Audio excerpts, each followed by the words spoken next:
వందనాలు తెలియజేస్తున్నాను.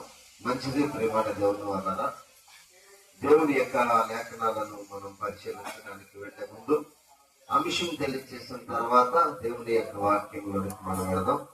ఈరోజు మన పాఠాంశం ఏంటంటే విచార హృదయాలను ఆదరించే దేవుడు.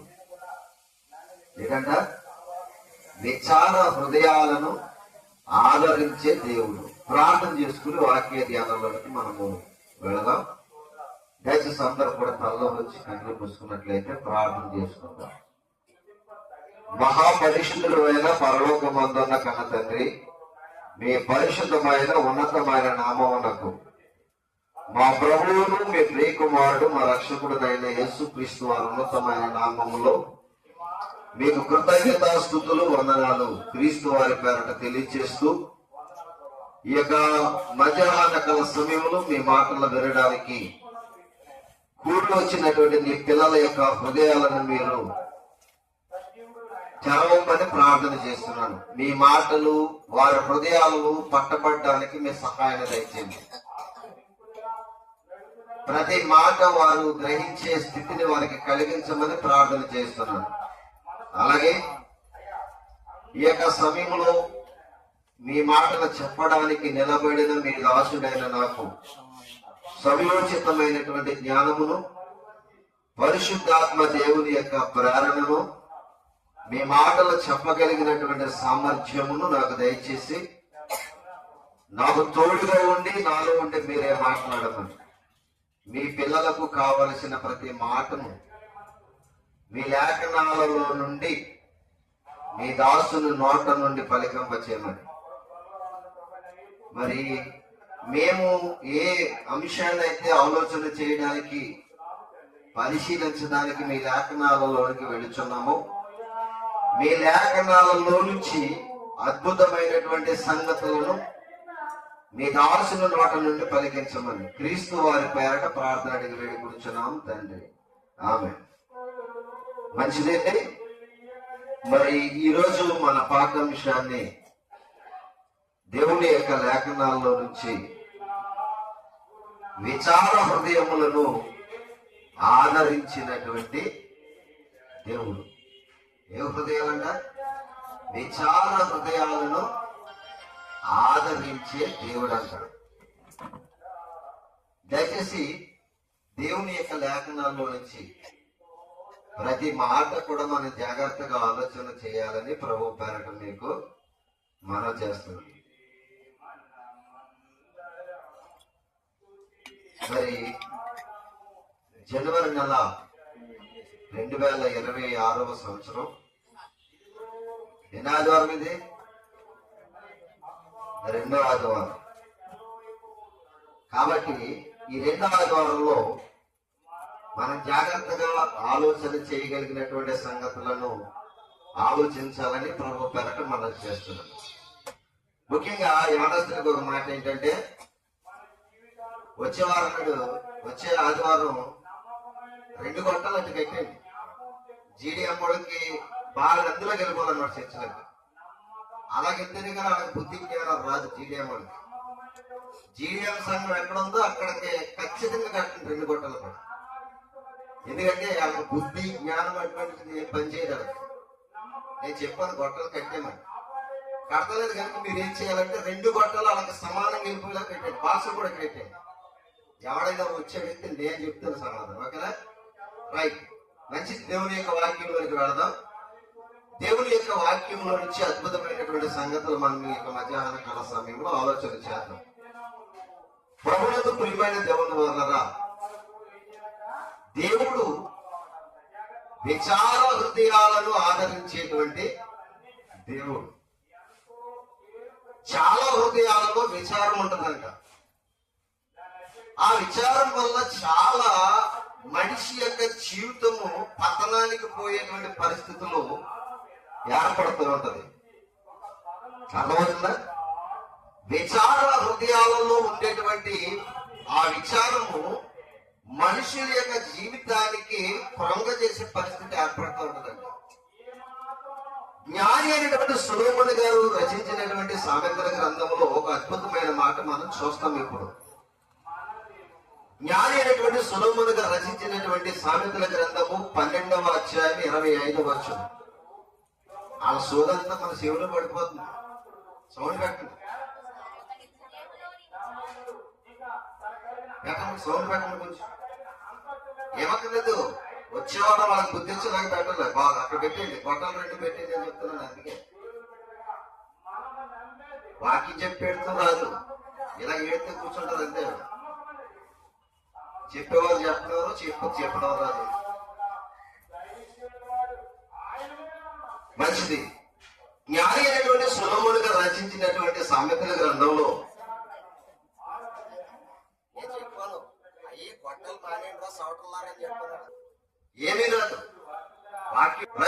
ఈ వారానికైతే జరిగింది జాగ్రత్తగా వినండి వాక్యాన్ని.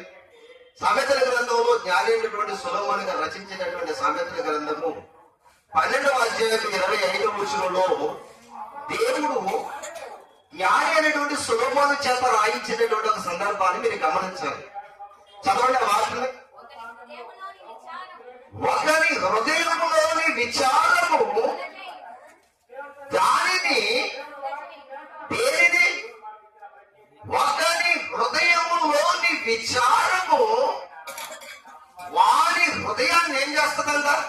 కృంగిపోతున్నారంట ప్రజలు. మనుషులలో ఎప్పుడైతే ఏదైనా విచారము ప్రవేశించిందంటే, మనుషుల హృదయాలలోనికి విచారం అనేటువంటిది ఎప్పుడైతే వస్తుందో అప్పుడు మనుషుల యొక్క హృదయాలలో ఉన్న విచారము ఆ మనిషిని ఏం చేస్తుందంట? కృంగ చేసేస్తుందంట.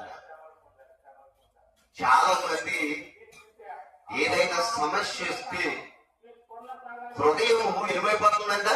కృంగిపోతూ ఉంటుందంట. చాలా మంది జీవితాలు ఏమైపోతున్నాయి? కృంగిపోతున్నాయి.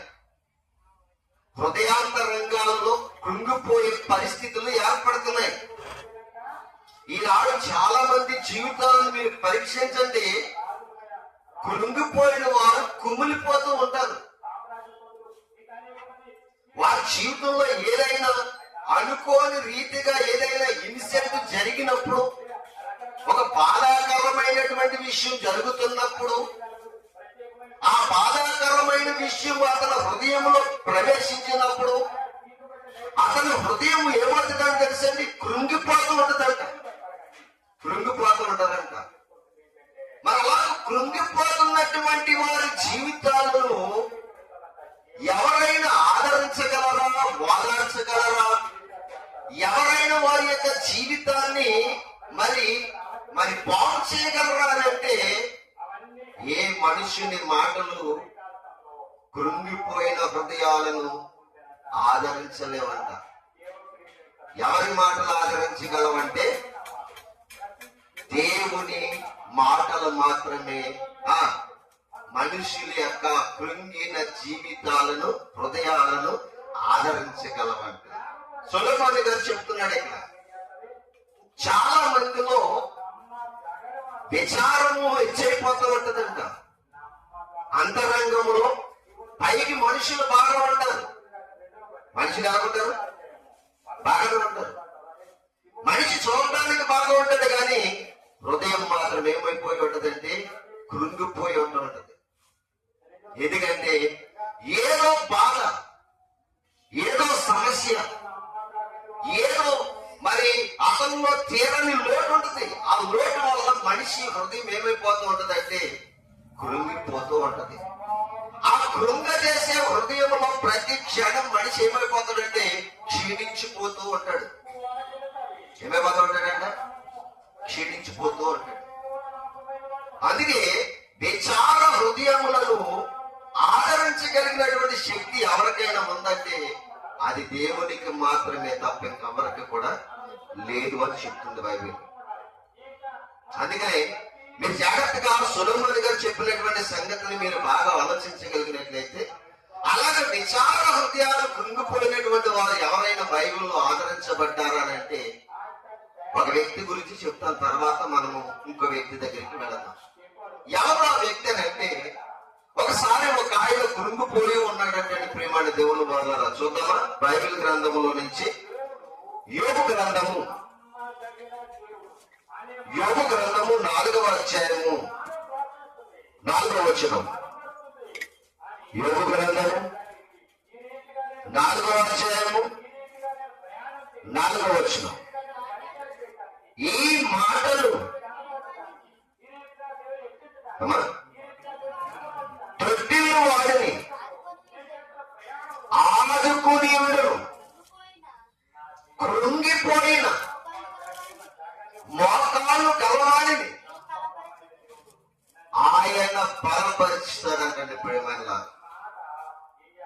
అర్థమవుతుంది. నేను చెప్తున్న మాట, యోబు గారు చెప్తున్న మాట ఏంటంటే, నీ మాటలు మరల చదవండి మాట, నీ మాటలు తొట్టిల్లు వారిని ఆదుకుని ఉండను, కృంగిపోయిన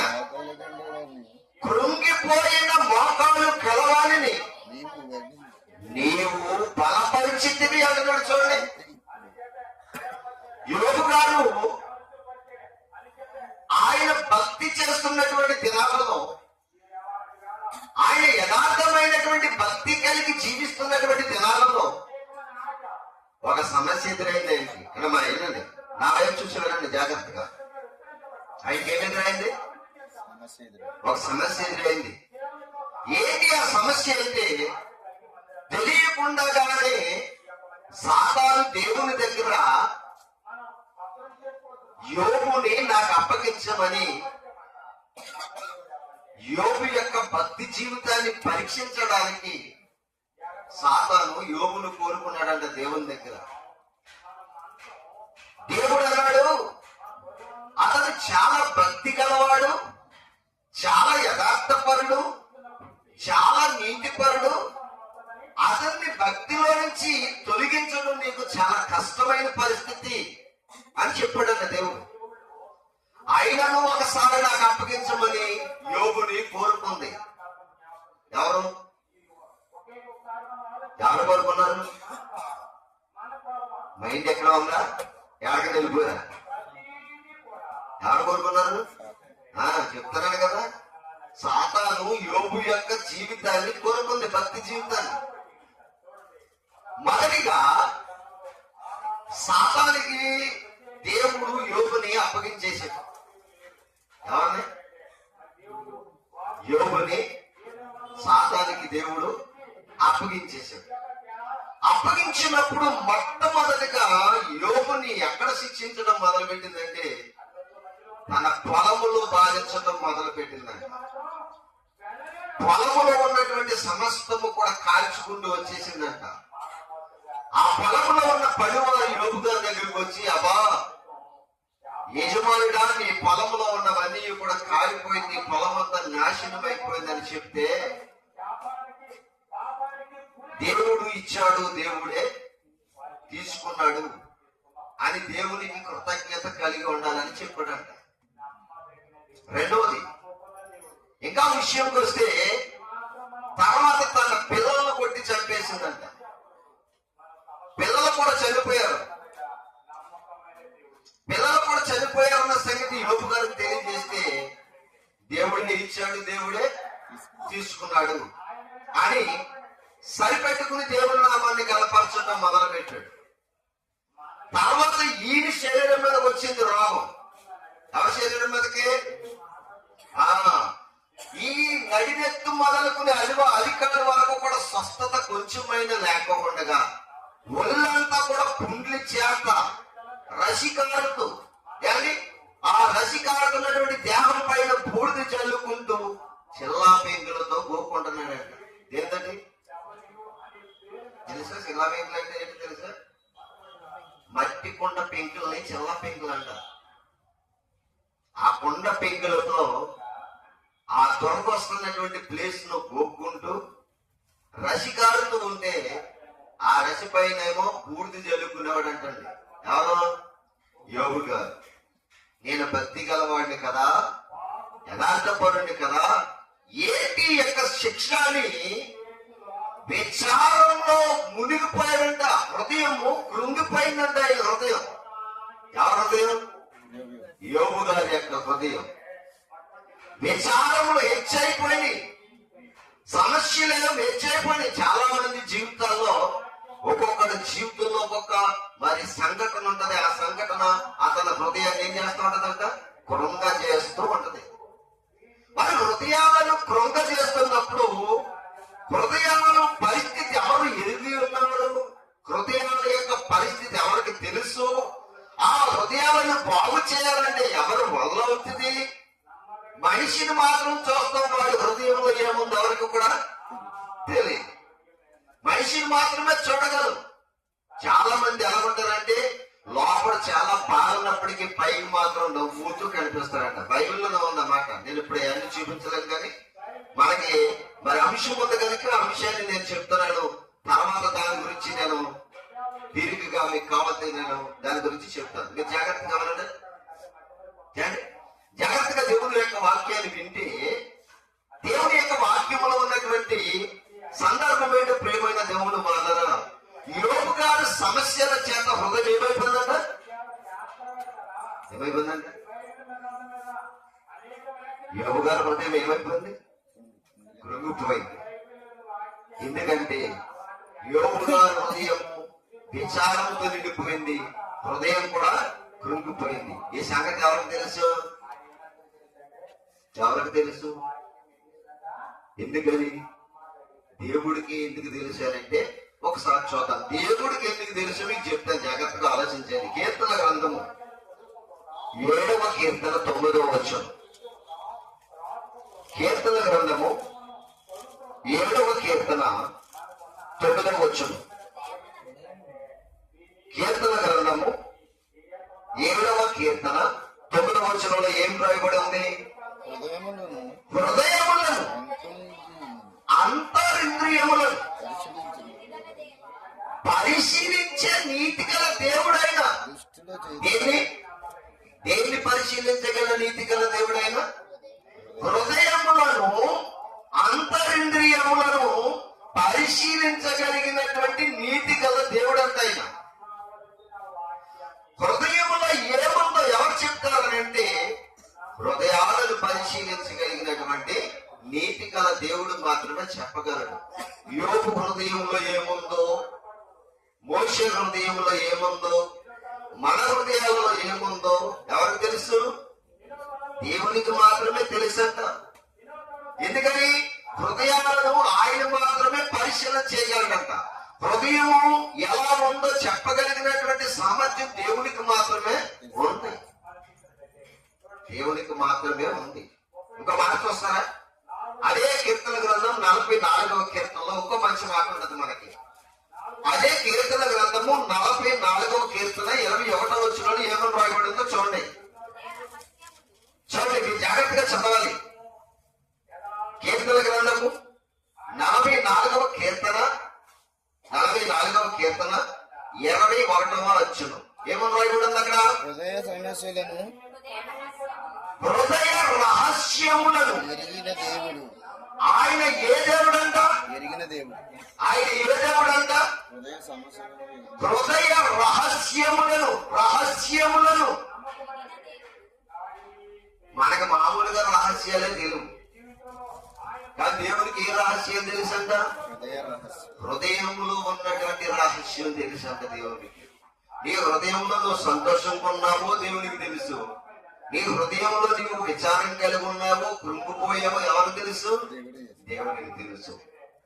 ఇప్పుడు యోబు గారు అంటున్నాడు, నా హృదయము విచారము కలిగి కృంగినప్పుడు ఆయన మాటలు నన్ను ఏం చేసినాయి అని చెప్తున్నాడు? ఆదరించినవి అంటున్నాడు. యోగ చెప్పిన మాటదే. నా స్నేహితులు వచ్చారు, ఇంకా కృంగదీశారు. సాతానే నా జీవితాన్ని కృంగదీసిందంటే, సాతానే నా కుటుంబానికి సమస్యలు తీసుకొచ్చి నా హృదయాన్ని కృంగజేసిందంటే, స్నేహితులు వచ్చి బలపరచవలసింది పోయి సాతానుతో పాటు వీరు కూడా నా హృదయాన్ని ఏం చేశారంట? ఇంకా బాధాకరమైనటువంటి మాటల చేత నా హృదయమును కృంగదీసేశారు. అప్పుడు ఏంటి నా హృదయంలో ఈ విచారము, నాకు కలిగినటువంటి కృంగిపోయినటువంటి జీవితం, నా జీవితం ఎలాగా? ఎవరు ఆదరిస్తారు అని అంటే హృదయ రహస్యములను ఎరిగిన దేవుడు మాత్రమే దీన్ని చేయగలడని ఆయన ఏం చేశాడంట? దేవుని దగ్గర విన్నపం చేసుకున్నాడంట. ప్రభువా, నీ మాటలే నన్ను నా హృదయం కృంగినప్పుడు నా జీవితాన్ని ఆదరించగలవు అని చెప్పాడు. యోబు గారు చెప్పాడు మాట. దావీదు గారు కూడా ఒక మాట చెప్పాడు. దావీదు గారిలో కూడా అంతరంగములో ఏమి హెచ్చైపోయి అని తెలిసింది? విచారములు హెచ్చైపోయి అంట. ఎవరి హృదయంలో? దావీదు గారి హృదయంలో కూడా ఏమైపోయి అంట? విచారములు హెచ్చైపోయి అంట. చూడండి, ఆ మాట ఉంటుంది 94వ కీర్తన. కీర్తనల గ్రంథము 94వ కీర్తన 19వ వచనం.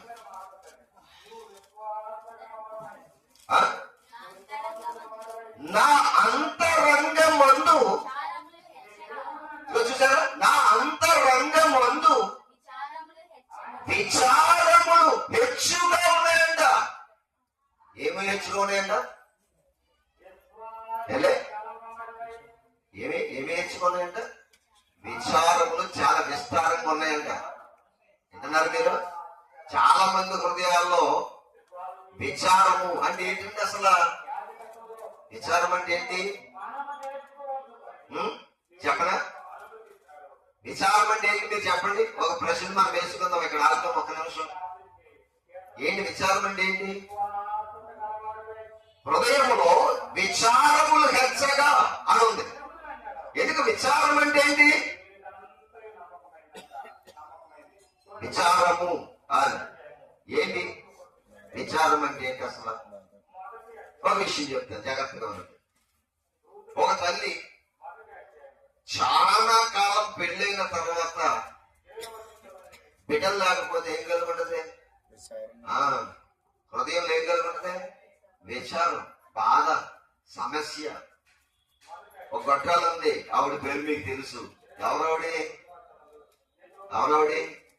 పాత నిబంధన పాఠంలో చాలా మంది, పాత నిబంధన కాలంలో చాలా మంది గొడ్రాళ్ళు ఉన్నారు. ఒక ఆవిడ రాహేలు, రెండవది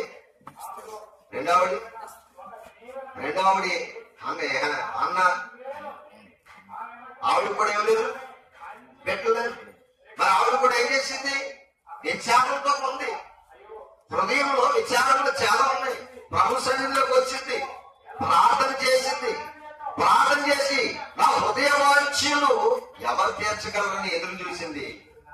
నా హృదయాంతరంగములను, నా హృదయ రహస్యములను ఎరిగిన వాడు పరలోకమందున్నాడని ఎరిగి తన హృదయ వాంఛ ఎవరితో చెప్పుకుందంటే దేవునితో చెప్పుకుంది.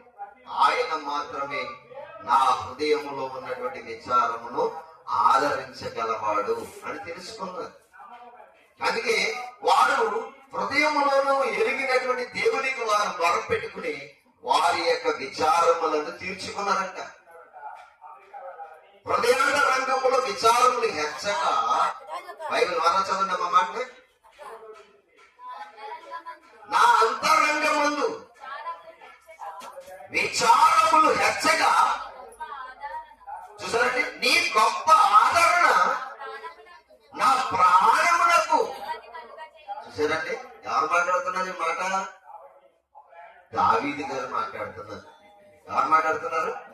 దావీదు గారు మాట్లాడుతున్నారు. మహారాజు అయిన ఇశ్రాయేలు 12 గోత్రాల వరకు ఎవరుందైనా రాజు. ఈ రాజు హృదయంలో ఏముందంట? విచారము. ఈ విచారం వచ్చినప్పుడు ఆయన అంటున్నాడు, నాకు ఆదరణ ఎక్కడ కలిగింది అనుకున్నారు? నాకు నెమ్మది ఎక్కడ దొరికింది అనుకున్నారు? దేవుని దగ్గర మాత్రమే దొరికింది. నా ప్రాణమునకు నెమ్మది ఆయన దగ్గర మాత్రమే దొరికింది అని చెప్పి దావీదు గారు మనకు సెలవిస్తున్నాడు అనమాట. సలహా ఏమిస్తున్నాడంటే, నా హృదయముల విచారములు హెచ్చైనప్పుడు నా ప్రాణములకు ఆదరణ కలిగించిన వాడు దేవుడే. ఎందుకంటే నీ హృదయములో నీ కృంగిపోయినటువంటి జీవితాన్ని తెలుసుకోగల చెప్పగలిగినటువంటి శక్తి ఎవరికి ఉందంటే పరలోకమందున్న దేవునికి తప్ప ఇంకెవ్వరికి కూడా నీ హృదయంలో ఉన్నటువంటి సంగతులు తెలియవు అనేటువంటి సందర్భాన్ని ఎవరు చెప్తున్నారు? ఇశ్రాయేలు 12 గోత్రాలకి రాజు అయినటువంటి దావీదు గారు చెప్తున్నాడు నా హృదయములో విచారములు హెచ్చగా, చదవ మరలా మాట, నా అంతరంగమందు విచారములు హెచ్చగా నీ గొప్ప ఆదరణ, అది చూడండి, నా ప్రాణములకు నెమ్మది కలగ చేస్తుంది అన్నాడు. ఎప్పుడు కలగ చేసింది ప్రాణానికి నెమ్మది? ఎప్పుడు కలగ చేసింది నెమ్మది అని అంటే ఆయన హృదయానికి, ఆయన ప్రాణానికి నెమ్మది ఎప్పుడు కలిగిందంటే కీర్తన గ్రంథం 6వ అధ్యాయం ఉంటుంది చూడండి, ఓ మాట. కీర్తన గ్రంథం 6వ అధ్యాయం 7వ వచనం ఏమన్నా చూడండి.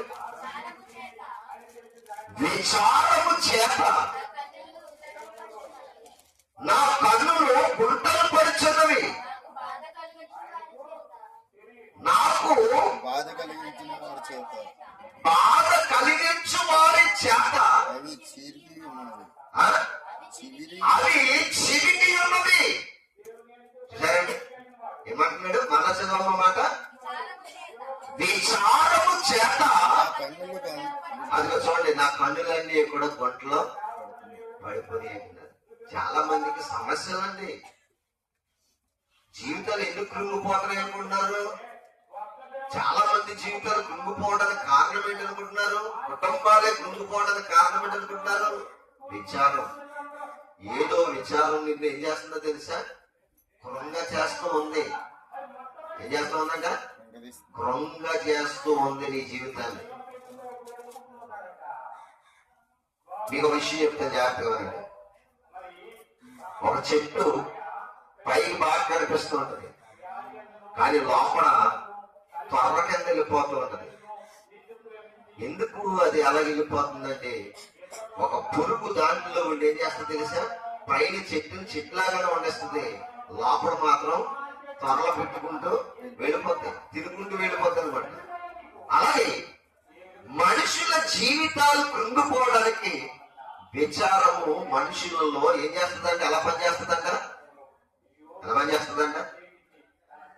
పురుగులాగా పని చేసి మన జీవితాలను కృంగ చేసేస్తూ ఉంటదంట. ఏంటది? విచారం.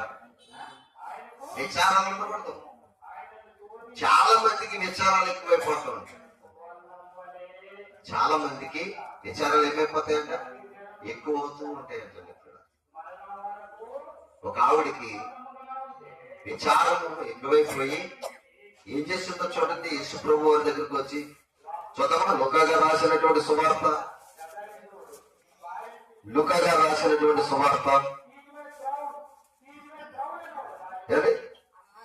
అధ్యాయము 36వ వచనం గడిచి మనం చదువుకుందాం. ఏమని రాయబడిందో చూడండి అక్కడ.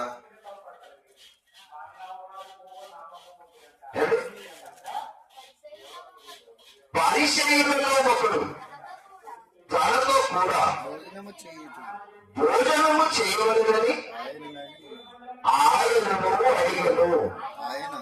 ఆయన ఆ పరిచర్యని ఇంటికి వెళ్ళి భోజన పంక్తిని కూర్చుండగా ఆ ఊరిలో ఉన్న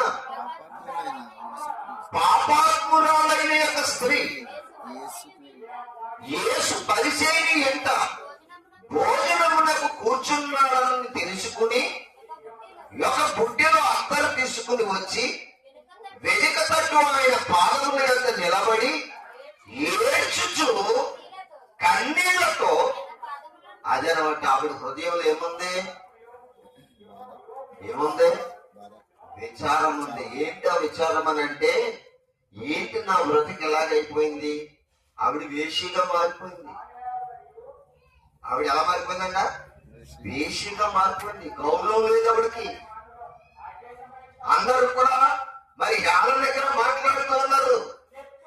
ఆ మాటలు వింటుంటే హృదయంలో ఏమైపోతుంది? కృంగిపోతుంది, కృషించిపోతుంది. చాలా మంది మాటల చేత ఎదుటి వారి యొక్క హృదయాలను ఏం చేస్తూ ఉంటారు? కృంగ చేస్తూ ఉంటారు. కృంగిపోతా ఉంటాయి చాలా మంది మాటలు. ఆ మాటల చేత హృదయాలు కృంగిపోతూ ఉంటే ఆ టైంలో ఆ హృదయాన్ని బలపరచగలిగినటువంటి శక్తి ఎవరికుందంటే దేవునికే ఉంది. మాటల చేత హృదయాలు కృంగిపోతే ఏమైపోతాయి? ఇరిగిపోతూ ఉంటాయి. ఏమైపోతుంటాయి? చాలా మంది అంటూ ఉంటారు కదా, నా మనసు ఏమైపోయింది అంటారు? ఇరిగిపోయింది. ఇంకా ప్రేమ లేదు. ప్రేమ లేదంటే అర్థం ఏంటి? నీకు నాకు మధ్య మనసు ఏమైపోయింది? ఇరిగిపోయింది. కలపంగా ఇరిగిపోవడం అంటే మీకు తెలుసు కదా, పాలు కానివ్వండి, టీ కానివ్వండి, ఇరిగిపోయినప్పుడు నీళ్లును పాలుగా కనబడుతూ ఉంటాయి. పాలు నీళ్లు కలిసి ఉన్నప్పుడు నీళ్లు ఉన్నాయన్న సంగతి తెలియదు. అలాగే ప్రేమ ఉన్నప్పుడు ఏ సమస్య కూడా కనపడదు. మరి సమస్య ఎప్పుడు కనపడుతుంది? మనసులు విరిగిపోయినప్పుడు కనపడుతూ ఉంటుంది సమస్య.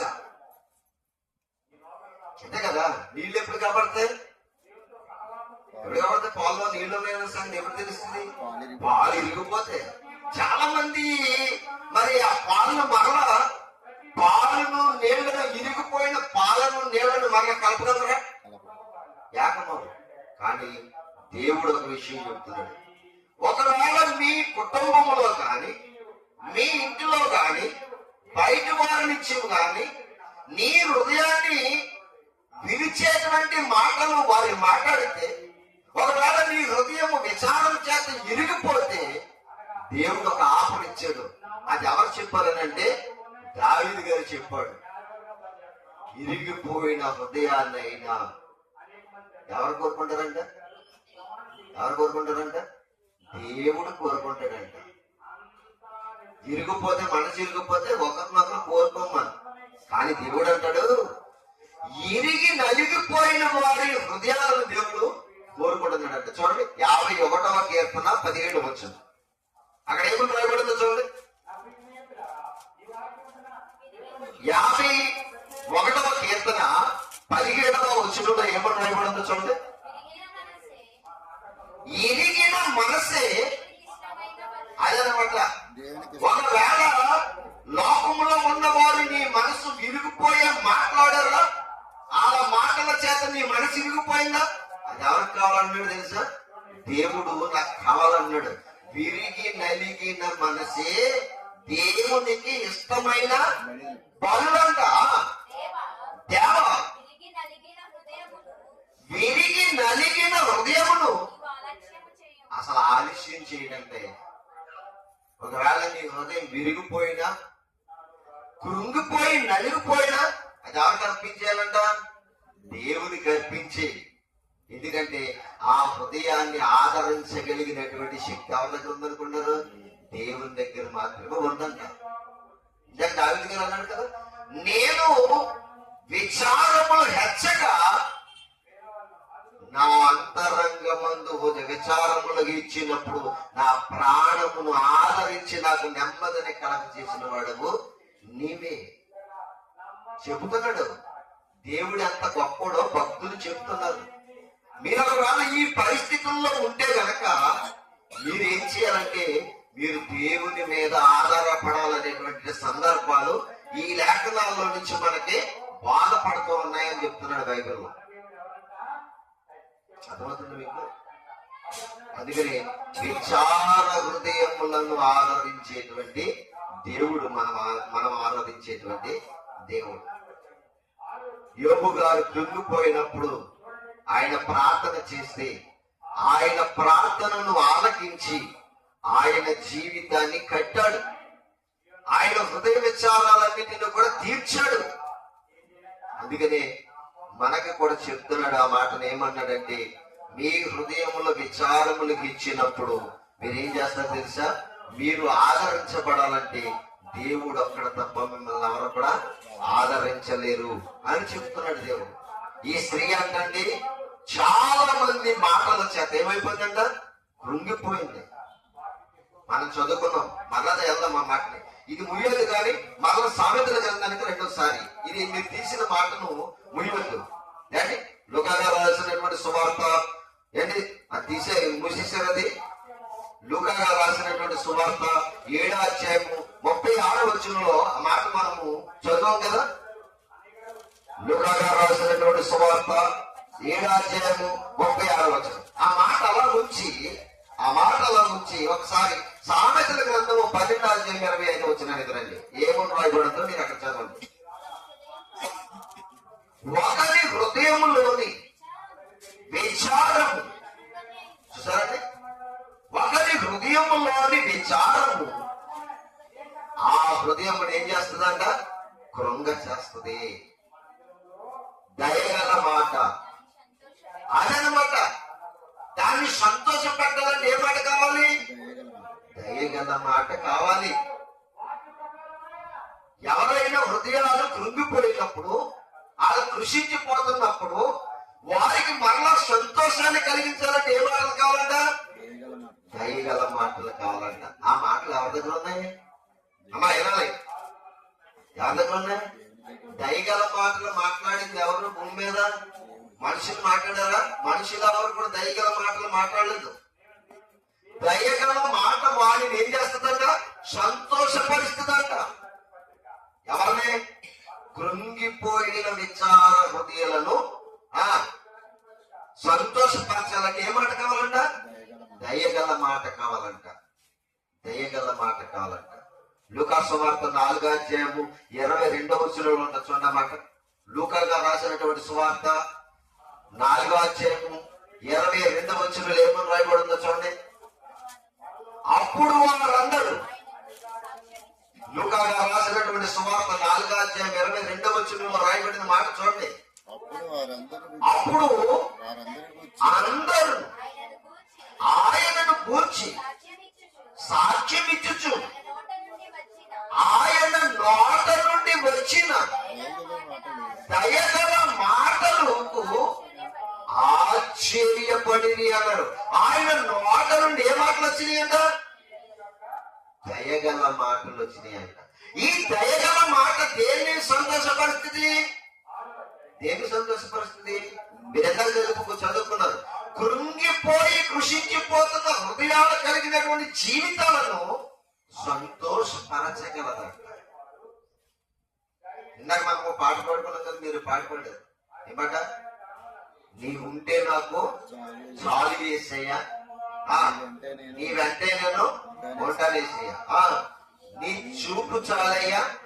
అది చూసారా, నీ మాట చాలు. ఆయన మాట చాలు. ఆయన దయగలిగిన మాటలకు ఎలాంటి కృషించి కృంగిపోయిన హృదయాలైనా ఏమైపోతాయంటే తెలుసా, సంతోషభరితమైపోతాయంట. మీరు చదువుకున్నారు, నేను చెప్తున్న మాటలు కదా ఇవి. సామెతల గ్రంథంలో ఉందా మాటలేదా? ఏమనుంది? ఒకరి హృదయములో విచారములు హెచ్చగా దానిని కృంగ చేయును. అదిగో చూడండి, దయగలిగిన మాట. అదిగో చూడండి, ఆ కృంగిపోయిన హృదయాన్ని సంతోషపరచాలంటే ఆ కృంగిపోయిన హృదయానికి ఏ మాట కావాలంట, దయగలిగిన మాట. ఇప్పుడు ఈ స్త్రీ దగ్గరికి వద్దాం. ఇప్పుడు మన జాగ్రత్తగా ఆలోచించేస్తే చదవండి లూకా గారు రాసినటువంటి సువార్త. ఇప్పుడు చదవండి ఆ మాట. 7వ అధ్యాయము. పరిచయులలో ఒకడు తనతో కూడా భోజనము చేయవలనని అడిగాను. 37కి వచ్చేదమ్మా. ఆ ఊరిలో ఉన్న పాపాత్మురాలైన ఈ స్త్రీ అంటే పాపాత్మురాలైన స్త్రీ అంట. ఎంత బాగా రాశారో చూడండి ఆ మాట. ఈ స్త్రీ అంటే ఎలా పాప, ఆమె యొక్క పరిస్థితి ఏంటి, ఆమె జీవిత విధానం ఏంటంటే పాపం చేస్తూ బ్రతుకుతుందండి. ఏం చేస్తూ? ఎవడు చెప్పాడండి? నేను చెప్తున్నా కాదు మాట. ఆవిడ ఏం చేస్తూ బ్రతుకుతుందంట, పాపం చేస్తూ బ్రతుకుతుందంట. అందుకనే చెప్పాడు కదా, పాపాత్మురాలైన స్త్రీ. ఈ పాపాత్మురాలైన స్త్రీ యేసు దగ్గరికి వచ్చింది. అప్పటికే అందరూ ఎన్నో మాట్లాడుతున్నారు. ఆవిడ మనసు విరిగిపోయింది, కృంగిపోయింది, కృషించిపోయింది. కన్నీళ్లతో యేసు పాదాల దగ్గర ఏడుస్తూ ఉంది. ఏడుస్తున్నప్పుడు యేసు ప్రభు వారు ఒక మంచి మాట చెప్పాడు. ఆమె కన్నీళ్లు విడిచి రాజులతో దేవుని దగ్గర తన గోడు తెలియజేసుకుంది. ఆమె కృంగిపోయినటువంటి విచార హృదయాన్ని దేవునికి తెలియజేసింది. యేసు ప్రభు వారు అన్నాడు, ఆమె విస్తారమైన పాపములు క్షమించబడ్డాయి అన్నాడు. ఏమన్నాడు? ఆమె విస్తారమైన పాపములు క్షమించబడ్డాయి అన్నాడు. ఏమాటది? ఏమాటది? దయగలిగిన మాట. ఏమాటండా? దయగలిగిన మాట. ఆ దయగలిగిన మాట పాపాత్మురాలైనటువంటి స్త్రీ యొక్క హృదయమును ఏం చేసిందంట? సంతోషపరిచిందంట. దేవుడు విచార హృదయములను ఎలా సంతోష పెడతారంటే ఆయన దయగలిగిన మాటల చేత మన హృదయాలను సంతోషపరుస్తాడంట. చూడండి, ఒక మంచి మాట మనం చూద్దాం. తెస్సలోనికీయులకు రాసినటువంటి 2వ పత్రిక, తెస్సలోనికీయులకు రాసినటువంటి 2వ పత్రిక 2వ అధ్యాయము 16-17 వచనాలు. మన ప్రభువైన యేసు క్రీస్తును మనలను ప్రేమించి కృప చేత నిత్యమైన ఆదరణయును నిరీక్షణయు శుభ నిరీక్షణయు అనుగ్రహించిన మన తండ్రి అయిన దేవుడును, చూసారండి, మీ హృదయములను ఆదరించి ప్రతి సత్కార్యములకు, సద్వాక్యమునందా, చూసారండి, మీ హృదయములను ఆదరించి మిమ్మల్ని ఏం చేస్తున్నాడంట? సద్వాక్యమునందు సిద్ధపరుస్తున్నాడంట మిమ్మల్ని. ఎవరిని? కృంగిపోయి విచారము కలిగిన హృదయాలను దేవుడు ఏం చేస్తున్నాడంట? ఆదరించి ఆయన సద్వాక్యము చేత మిమ్మల్ని ఏం చేస్తున్నాడంట? ఆదరిస్తున్నాడంట, బాగు చేస్తున్నాడంట, సిద్ధపరుస్తున్నాడంట. ఎంత బాగా రాశాడు చూడండి మాట. మరలా చదువు మాట. మీరు జాగ్రత్తగా వినాలి. ఈ మాటలు చాలా మంచి మాటలు ఇవన్నీ కూడా. తెస్సలోనికీయులకు రాసిన 2వ పత్రిక 2వ అధ్యాయము 16-17 వచనాలు.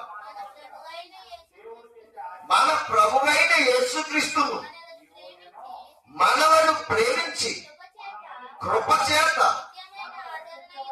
నిత్యమైన ఆదరణయు శుభ నిరీక్షణయు అనుగ్రహించిన మన తండ్రి అయిన దేవుడును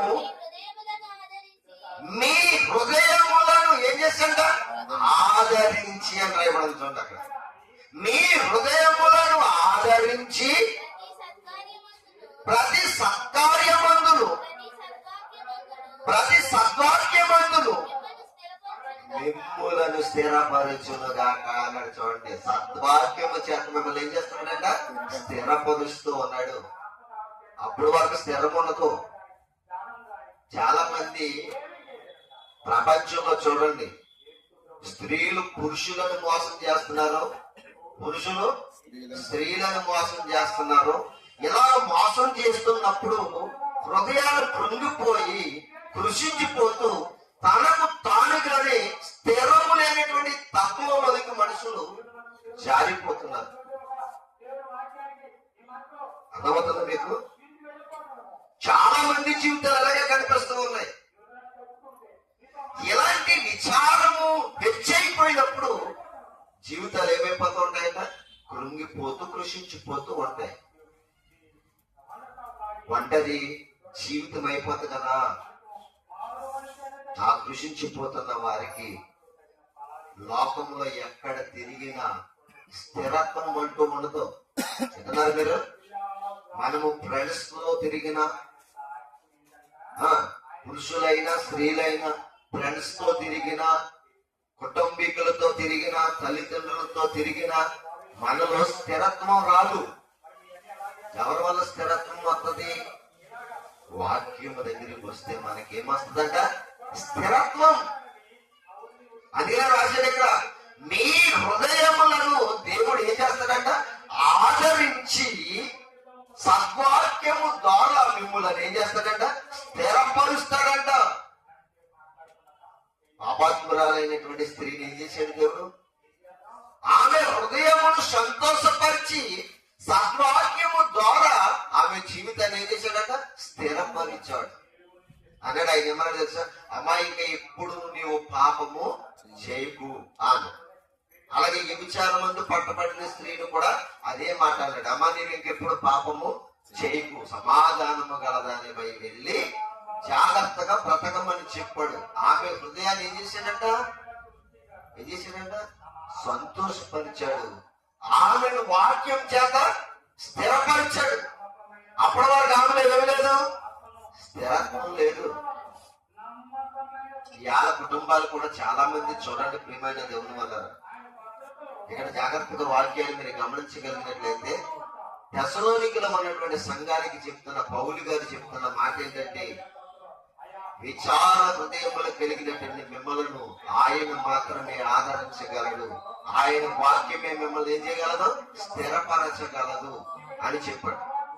ఇంకో మంచి మాట చూద్దాం మనం బైబిల్లో నుంచి. చక్కటి మాట చూద్దాం చూడండి. 34వ కీర్తన 18వ వచనం.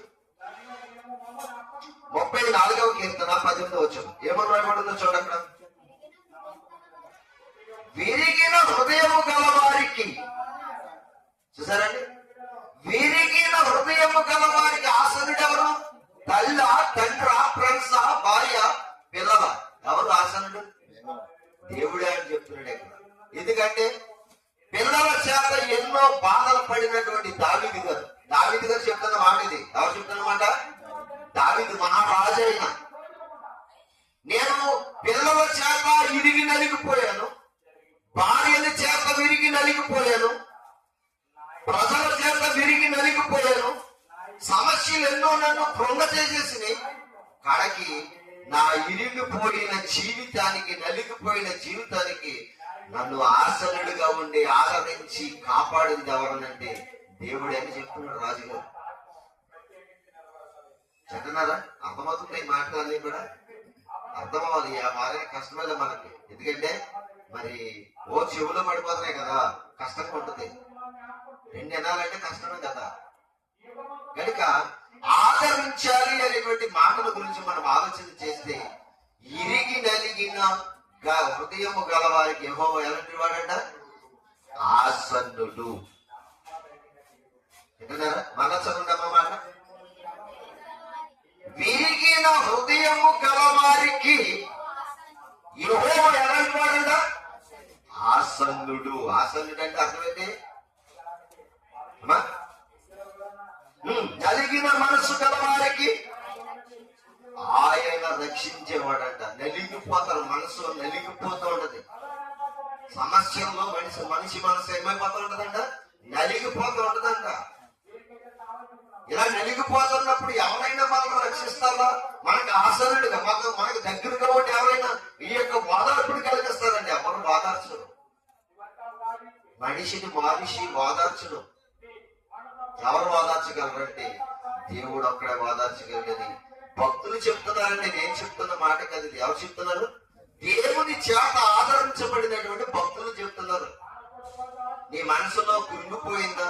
నీ హృదయం విచారం చేత నిండిపోయిందా? నీకు సమస్యలు ఎక్కువైపోయినా ఏదైనా నీకు దేవుడు మాత్రమే తీర్చగలడు, ఇంకెవ్వరు కూడా తీర్చలేదు. ఇంకో మంచి మాట చూడండి. 30 కీర్తన గ్రంథం, అదే కీర్తన గ్రంథము 37వ కీర్తన 4వ వచనం చదువు. నీకే మంచి మాట మనకు కనిపిస్తూ ఉంటుంది అక్కడ. యెహోవాను బట్టి సంతోషించుము, ఆయన నీ హృదయ వాంఛలను. అది తల్లి తీర్చదో, తండ్రి తీర్చదు. హృదయంలో ఉన్న వాంఛ తీర్చాలంటే ఎవరు తీర్చాలి? దేవుడు అక్కడే తీర్చాలి. అందుకనే నీ హృదయంలో ఉన్నది ఎవరు తెలియచేయాలి? నువ్వు తెలియచేయకపోయినా ఎవరికి తెలుసు? దేవుడికి తెలుసు. మనం ఎంత చదువుకున్నాం కదా, ఆయన హృదయాంతరంగములను పరిశీలించగలిగిన నీతి గల దేవుడని మనం చదువుకున్నాం. దేన్ని పరిశీలించగలరా? హృదయాంతరంగములను పరిశీలించగలిగినటువంటి నీతి గల దేవుడు అంటే ఆ నీతి గల దేవుడు మన హృదయాలను పరిశీలిస్తున్నప్పుడు మన హృదయాలు వాంఛ ఉంటుందంట. ఏంటది? వాంఛ రెండు రకాలుగా ఉంటుంది.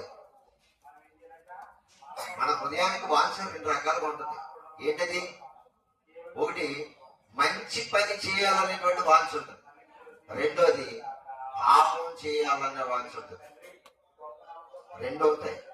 హృదయపు వాకిటి దగ్గర నుంచుంటాయంట మంచి చెడు వాంఛలు ఇవి. అర్థమవుతుందా నేను చెప్పిన మాట?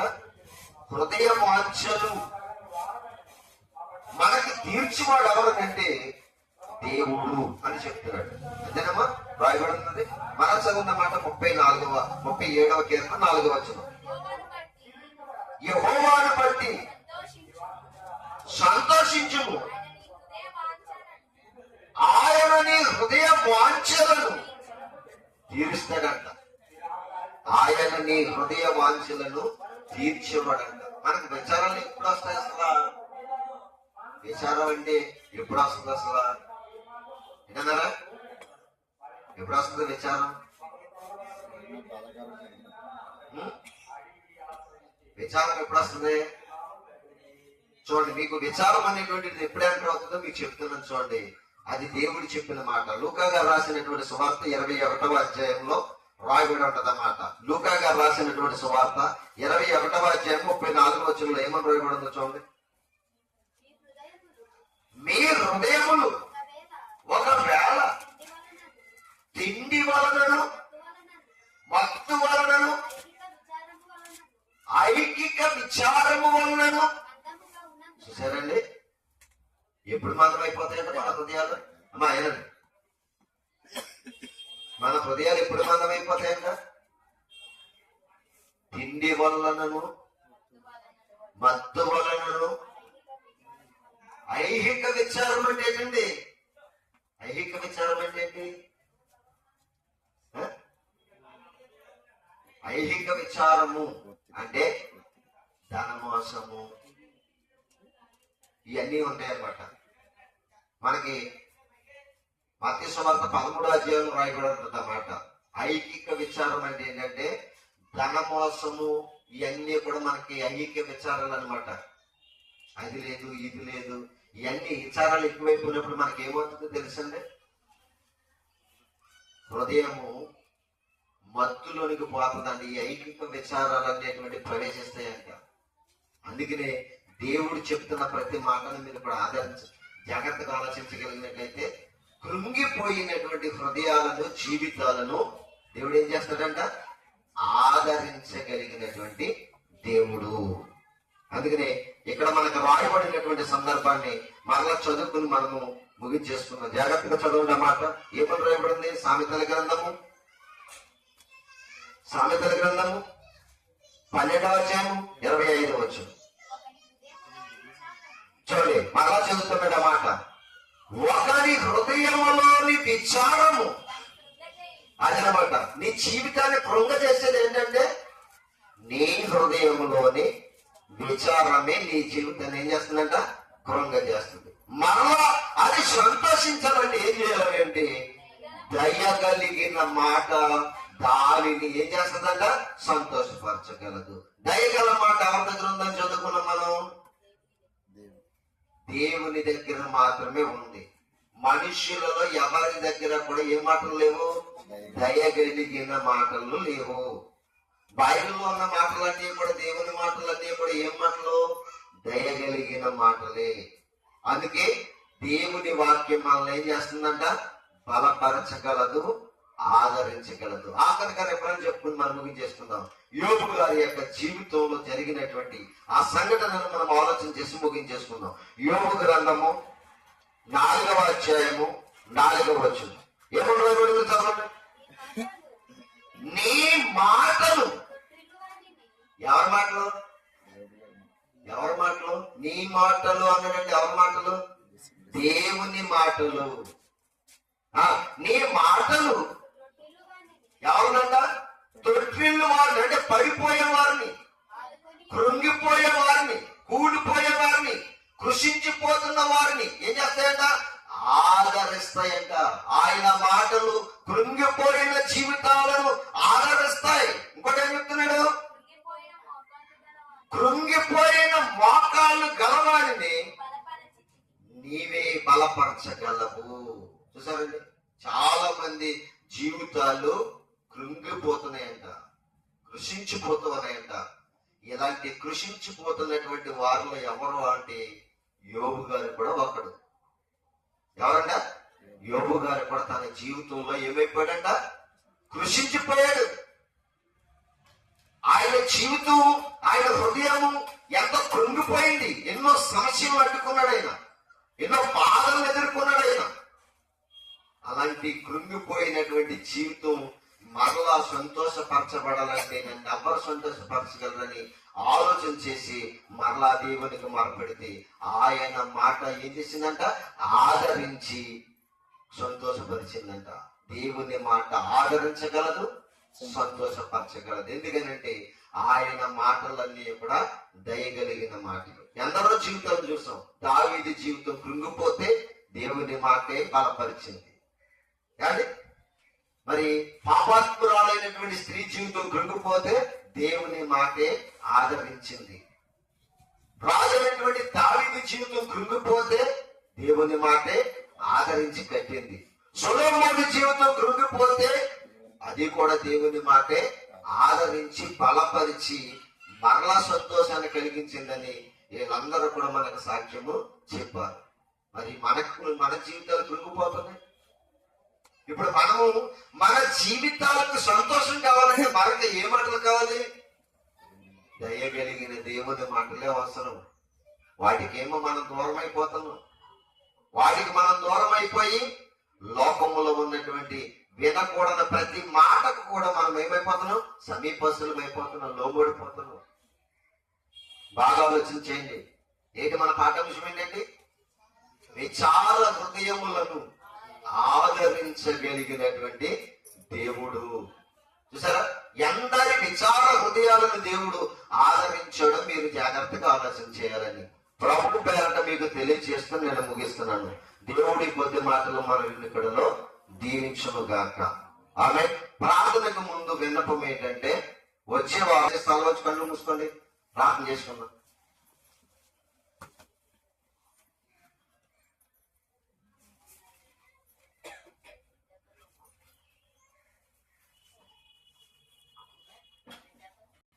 ప్రార్థన చేసుకుందాం. మహాపరిశుద్ధుడు వేద పరలోకమందన కన్న తండ్రి, నీ పరిశుద్ధమైన ఉన్నతమైన నామమున యేసుక్రీస్తు ప్రభువు వారి పేరట మీకు కృతజ్ఞతల స్తుతులు చెల్లిస్తూ ఉన్నాం. ఈ మధ్యాహ్న కాల సమయంలో మీ మాటలు చెప్పే భాగ్యం మాకు ఇచ్చారు. మరి ఎంత డిస్టర్బ్ అయినప్పటికీ కూడా కొన్ని నిమిషాలు మీ మాటలు మరి విన్నటువంటి నీ పిల్లల యొక్క మనసులను మీరు జ్ఞాపకం చేసుకోండి. ఆ మాటల చేత వారి యొక్క జీవితాలను బలపరచమని ప్రార్థన చేస్తూ ఉన్నాను. నీ దాసుడు నాకు ఇచ్చినటువంటి జ్ఞానమును బట్టి, మీ మాటలు చెప్పడానికి ఇచ్చిన అవకాశాన్ని బట్టి నీకు స్తోత్రాలు చెల్లించుకుంటూ, కొడుకును ముగించుకుని వెళుచున్న నీ పిల్లలందరి హృదయాలను మీరు బలపరిచి కాపాడమని ప్రార్థిస్తున్నాను.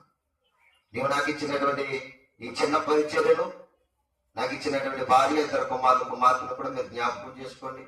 ఆయుష్ను వండి ఆరోగ్యాన్ని దయచేయండి. నీ సేవకుడైన నాకు జ్ఞానము, తెలివి, వివేచన కలిగించి మీ సేవలో మమ్మల్ని వర్ధిలింపజేసి బలపరచమని క్రీస్తు యేసు వారి నామంలో ప్రార్థన అడిగి వేడుకుంటున్నాము కన్న తండ్రి, ఆమేన్.